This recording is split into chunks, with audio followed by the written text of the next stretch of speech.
Bonjour à tous, abonnez-vous à cette chaîne YouTube et appuyez sur la petite cloche s'il vous plaît pour recevoir les notifications des nouvelles vidéos. Merci beaucoup.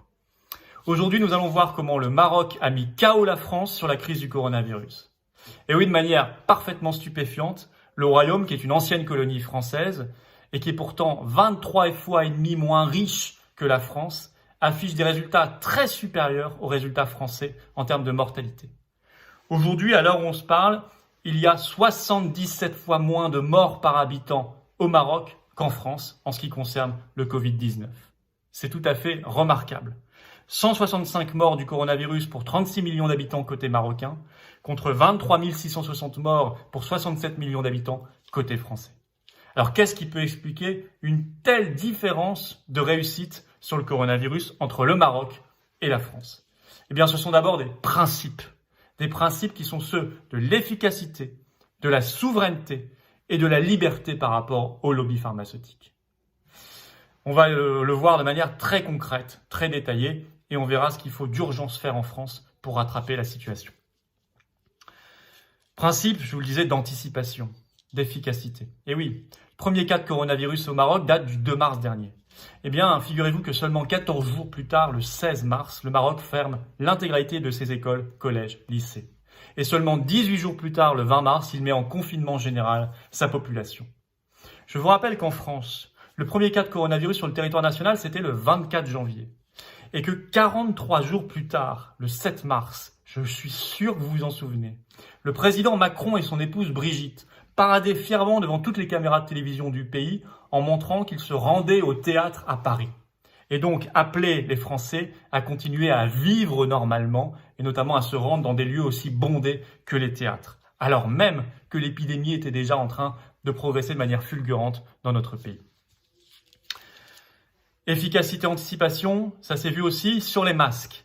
Alors, sachez qu'au Maroc, il n'y a jamais eu le mensonge d'État qu'on a connu en France. Jamais on a dit aux Marocains que le masque ne servait à rien ou que les habitants étaient incapables de le porter. Discours qui a été servi de manière incroyablement mensongère aux Français pendant des semaines et des semaines, on s'en souvient. Surtout, le Maroc s'est donné les moyens de ses ambitions. Il a rendu le port du masque obligatoire à l'extérieur le 7 avril, ce qui n'est toujours pas le cas en France. Et pour y parvenir, il s'est mis en situation de production maximale, de mobilisation générale, de vraie économie de guerre, ce que n'a jamais fait la France. Ainsi, aujourd'hui, le Maroc produit 7 millions de masques par jour, soit 49 millions de masques par semaine. Et attention, on parle de masques chirurgicaux aux normes. Alors que le président de la République Macron a annoncé que la France produisait 8 millions de masques par semaine. Ce qui est tout à fait, là aussi, stupéfiant, puisque la France est une puissance beaucoup plus industrielle et beaucoup plus riche que le Maroc.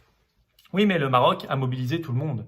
Il a mobilisé son artisanat, il a mobilisé son industrie. Aujourd'hui, vous avez 17 usines marocaines qui tournent nuit et jour pour fabriquer des masques. Et il prévoit d'arriver à une production journalière de 10 millions de masques. Dans le même temps, le Maroc a fait le choix de ne pas se fier simplement aux importations chinoises, ce qui a été la stratégie française et d'autres pays industrialisés. Ce qui fait que nous, aujourd'hui, on attend encore les fameux masques chinois qui n'arrivent pas. On a mis notre destin dans les mains de quelques gros conglomérats chinois, ce qui était une erreur. Il fallait se prendre en main, ce qu'a fait le Maroc. Ce qui fait qu'aujourd'hui, dans n'importe quelle épicerie marocaine, vous trouvez des masques à vendre, seulement 7 centimes d'euros l'unité. Mais vous y trouvez aussi du gel hydroalcoolique en abondance à vendre. Je vous rappelle qu'en France, moi je l'ai vu, vous trouvez des masques en vente libre à 8,50 € l'unité ou à 10 € l'unité.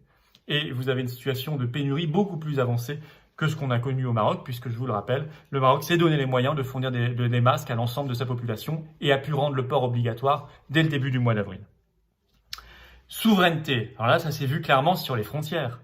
Dès les 15 premiers jours de son épidémie, le Maroc a fermé l'intégralité de ses frontières nationales. La France, je vous l'ai dit, ne l'a jamais fait, ne le fait toujours pas et n'a pas prévu de le faire pendant le déconfinement après le 11 mai. Nous avons même appris hier par la bouche du Premier ministre Édouard Philippe que pendant le déconfinement, on allait rétablir en quelque sorte des frontières entre départements et régions françaises puisqu'on n'aura pas le droit de se déplacer de plus de 100 km par rapport à son lieu de domicile. Mais il n'a pas parlé des frontières nationales. Elles seront toujours ouvertes.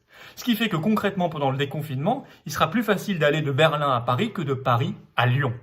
Voilà ce que c'est que d'être un pays qui n'est pas souverain. Et je vous disais, autre principe d'action qui fait toute la différence, c'est la liberté la liberté par rapport au lobby et bien sûr au lobby pharmaceutique. Mais oui, le Maroc a été le premier pays au monde à faire le choix du protocole Raoult, hydroxychloroquine, azithromycine. Dès le 23 mars, par une circulaire et par la réquisition de tous les stocks du pays de chloroquine et d'hydroxychloroquine, notamment les stocks de Sanofi.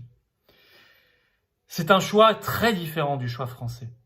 C'est un choix globalement très différent du choix des pays les plus riches qui ont fait le choix unique des essais cliniques. Alors vous savez, les essais cliniques, c'est très propre du point de vue méthodologique, formidable. Mais le problème, c'est que ça produit des résultats plusieurs mois après. Et donc, pendant ce temps-là, eh bien, la bataille a eu lieu. Et la bataille a fait des dizaines de milliers de morts. Eh bien non, le Maroc a fait le choix de ce qu'on appelle la médecine observationnelle. C'est-à-dire partir de l'observation de ce qui marche. Faire avec les moyens du bord. Et notamment un médicament qu'on connaît bien, pas cher et peu dangereux.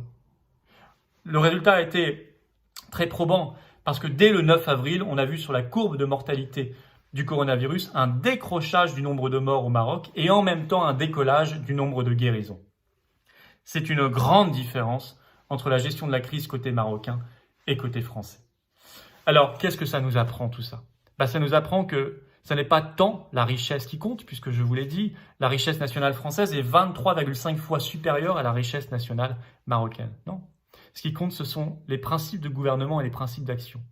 Si vous avez l'anticipation, l'efficacité, la souveraineté et la liberté par rapport au lobby, alors vous avez des résultats très supérieurs aux pays qui sont dans le mensonge, qui sont dans la soumission et qui sont dans l'incapacité de se projeter dans l'avenir, comme ce fut le cas du gouvernement français et comme c'est malheureusement le cas de l'État français depuis qu'il n'est plus souverain, notamment à cause de l'Union européenne. Ces principes d'action que j'appelle principes de salut public, nous les défendons aux Patriotes, mouvement politique que je préside et que je vous invite vraiment à rejoindre. Le lien pour nous rejoindre est dans la description sous cette vidéo. Merci beaucoup.